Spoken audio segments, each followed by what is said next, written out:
Pakinggan ang sinasabi ng Biblia kung nakararanas ng matinding paghihintay, pagkaantala, o pagkainip. Habakuk 2:3 sa bersyon ng Magandang Balita Biblia. Isulat mo ito, sapagkat hindi pa panahon upang ito ay maganap, ngunit mabilis na lilipas ang panahon, at mangyayari ang ipinakita ko sa iyo. Bagamat parang mabagal ito, hintayin mo, tiyak na mangyayari, at hindi maantala ito. Mga Panaghoy 3:25-26 sa bersyon ng Ang Biblia 2001.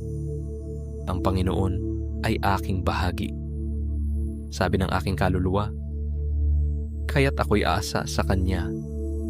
Ang Panginoon ay mabuti sa kanila na naghihintay sa Kanya, sa kaluluwa na humahanap sa Kanya.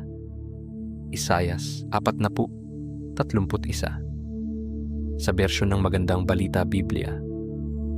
Ngunit muling lumalakas at sumisigla ang nagtitiwala kay Yahweh. Lilipad silang tulad ng mga agila. Sila'y tatakbo, ngunit hindi mapapagod. Sila'y lalakad, ngunit hindi manghihina. Mga Awit 27:14 sa bersyon ng Ang Biblia 2001. Maghintay ka sa Panginoon, magpakalakas ka, at magpakatapang ang iyong puso. Maghintay ka sa Panginoon.